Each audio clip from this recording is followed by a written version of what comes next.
요즘 현장에 가보면 거래가 거의 멈춰 있습니다. 문의도 줄었고 계약으로 이어지는 경우는 더 드뭅니다. 이 정체는 단순한 숨고르기가 아닙니다. 사람들의 생각 자체가 달라졌기 때문에 나타나는 변화입니다. 예전에는 조금 비싸도 조금 무리해도 지금 안 사면 더 오른다는 말이 사람들을 움직이게 만들었습니다. 하지만 지금은 다릅니다. 사람들은 신중해졌습니다.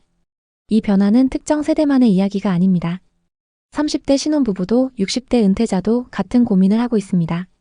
서울에서 직장을 다니는 30대 초반의 신혼부부는 결혼을 앞두고 자연스럽게 집 문제부터 고민하게 됐습니다.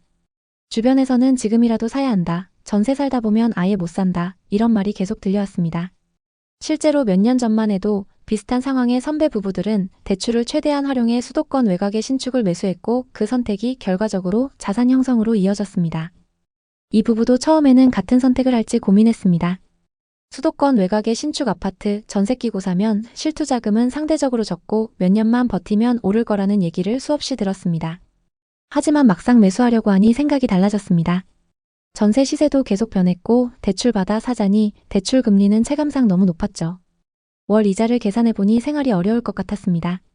무엇보다 정말 집값이 오를지 확신이 서지 않았죠. 주변 입주 물량은 계속 늘어나고 있었고 전세 시세는 이미 예전 같지 않았습니다. 부부는 결론을 내렸습니다. 지금은 사는 시기가 아니라 지켜보는 시기인 것 같다. 결국 이 부부는 전세를 선택했고 자금 여력을 최대한 남겨두는 방향을 택했습니다. 이 선택은 과거 기준으로 보면 나쁜 선택으로 보일 수 있습니다. 하지만 지금 시장에서는 이런 선택을 하는 30대 부부가 빠르게 늘고 있습니다. 그들은 포기했다고 말하지 않습니다. 기다리는 것이다라고 말합니다. 한편 이미 집을 가지고 있는 60대 은퇴 부부의 상황은 또 다릅니다. 수도권 인근의 아파트 한 채를 보유한 부부는 은퇴 이후의 생활을 대비해 자산을 점검하던 중 불안감을 느꼈습니다. 과거에는 집값이 오르면 자산이 늘어난다는 단순한 구조였지만 지금은 그렇지 않다는 걸 체감하고 있기 때문입니다.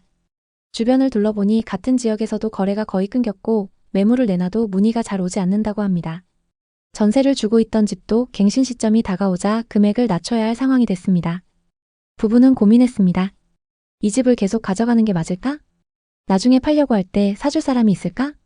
과거에는 은퇴 후에도 집 한 채만 있으면 든든하다는 인식이 있었습니다. 하지만 지금은 그 집이 현금 흐름을 만들어주지 않는다면 오히려 부담이 될 수 있다는 점을 실감하고 있습니다. 그래서 이 부부는 자산을 정리하는 방향을 고민하기 시작했습니다.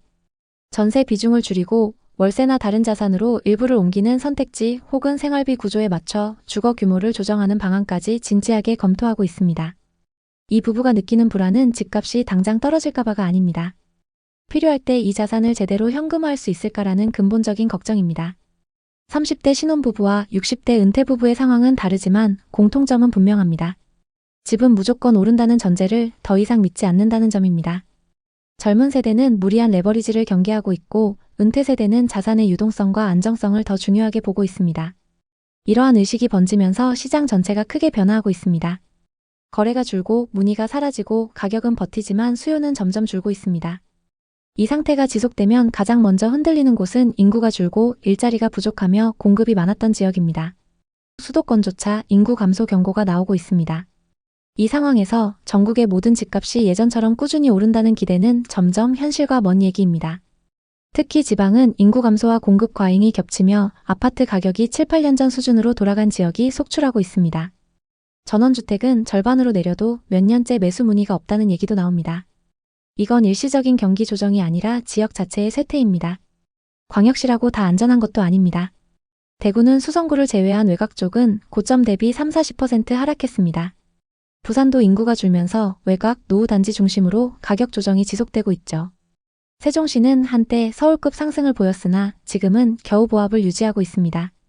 강원도 동해안 오션뷰 아파트 역시 수도권 투자자들이 몰렸던 곳이지만 관광 수요만으로는 고가 아파트를 버티기 어렵다는 현실이 드러나고 있습니다.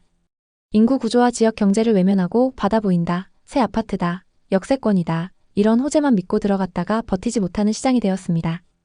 최근 빌라 전세 사기, 보증금 미반환 사고가 끊이지 않기 때문에 전세 수요도 많이 줄었습니다.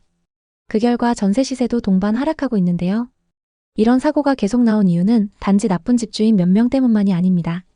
전세제도 자체가 집값 상승을 전제로 설계되었기 때문에 그 전제가 흔들리는 순간 임차인과 집주인 모두에게 위험한 구조로 변합니다.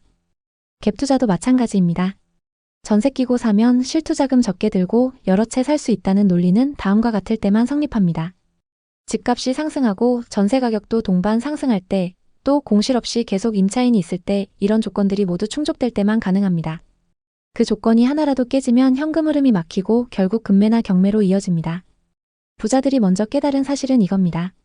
전세 레버리지로 여러 채 버티는 시대는 끝나가고 있다. 그래서 그들은 전세 비중을 최대한 줄이고 월세나 현금 흐름 중심으로 포트폴리오를 재편하고 있습니다. 서울에 똘똘한 한 채로 수요가 몰리는 것도 이 때문이죠. 아파트뿐만 아니라 다른 유형의 부동산에서도 엄청난 변화가 찾아왔습니다. 지금 수도권 곳곳에서는 지식산업센터, 상업시설, 오피스텔까지 줄줄이 위기를 맞았습니다. 분양 당시에는 이런 말이 넘쳐났습니다. 신도시라 수요가 탄탄하다, 공실 걱정 없다. 월세 받으면서 이자 내고도 남는다. 요즘 상가는 수익률이 은행 이자보다 훨씬 높다. 부동산 투자는 현금 흐름이 좋은 상가가 제일 유리하다. 실제 상권과 임대 수요를 따져보지 않고 계약한 사례가 수두룩했습니다. 하지만 막상 건물이 완공되고 나니 상황은 전혀 달랐습니다. 오피스텔은 예상보다 훨씬 공실이 길어졌고 겨우 임차인을 구해도 월세는 분양 당시 제시됐던 수익에 한참 못 미쳤습니다. 상가는 더 심각합니다. 카페, 식당, 편의점, 약국, 학원 등 들어오면 무조건 장사된다고 제시됐던 업종 상당수가 줄줄이 폐업하고 있습니다. 이 과정에서 가장 큰 타격을 받은 사람들은 대부분 소규모 자영업자이자 개인 투자자들입니다. 퇴직금, 전세보증금, 오랜 저축을 합쳐 노후 준비라고 생각하고 매수했는데요. 결과적으로는 대출이자와 관리비만 내는 상황에 내몰렸습니다. 임대료 보장을 내세웠던 일부 매물들은 약속됐던 기간이 끝나자마자 임대료가 절반 수준으로 떨어지거나 공실이 돼버렸습니다. 이렇게 곳곳에서 동시에 공실이 늘어나면서 매물이 계속 쌓이고 있습니다. 분양 광고와 상담사들의 말을 믿고 계약했던 사람들 중 대출을 과도하게 받은 사람들은 결국 버티지 못하고 무너지고 있습니다. 올해 37살 한 청년의 이야기입니다. 그는 2021년 부동산 호황기 때 송도의 신축 9분 상가를 분양받았습니다. 건물의 모퉁이 자리였고 횡단보도가 앞에 있어 편의점이 들어오면 성공할 거라 생각했습니다. 가격이 비쌌지만 당시엔 대출이 70%까지 나와서 계약할 수 있었습니다. 하지만 완공 이후 180도 다른 상황이 그를 기다리고 있었습니다. 임차인을 구하지 못하는 상황에서 그가 매달 감당해야 할 대출이자만 200만 원에 달했습니다. 2년이 지나 더 이상 버티기 힘들었던 그는 결국 월세를 낮춰서라도 계약할 수밖에 없었습니다. 그가 2년 동안 낸 이자와 관리비만 수천만 원이었어요. 게다가 이제 월세를 낮췄기 때문에 분양받았던 가격에도 팔기 어려워졌습니다. 한순간의 잘못된 판단으로 시간과 돈 모두 잃게 된 겁니다. 이런 일이 지금 서울 수도권, 지방 가리지 않고 전국적으로 발생하고 있습니다. 물론 그 중에는 자기 자본과 대출을 적절히 활용해서 현금 흐름을 만들어낸 사람들도 있습니다. 이렇게 피해를 본 사람들은 대부분 무리하게 대출을 받은 사람들이죠. 그들은 단기간의 시세 차익을 목표로 상권과 수익률을 계산하지 않고 들어갔기 때문에 손해를 보고 있습니다. 실제 지역을 구체적으로 살펴보겠습니다. 경기도 외곽이나 지방에서는 매매가보다 전세가가 비싼 현상이 나타나는 곳도 있습니다. 인구가 빠져나가는 군단위, 청년이 떠난 소도시, 그리고 산업이 쇠퇴한 중소도시는 미분양, 미입주 신축, 공실이 늘어나고 있습니다. 이 흐름은 수도권 외곽에서도 확인할 수 있습니다. 경기 북부 양주, 포천, 파주 등에는 입주 물량 폭탄 후 전세가 급락했습니다.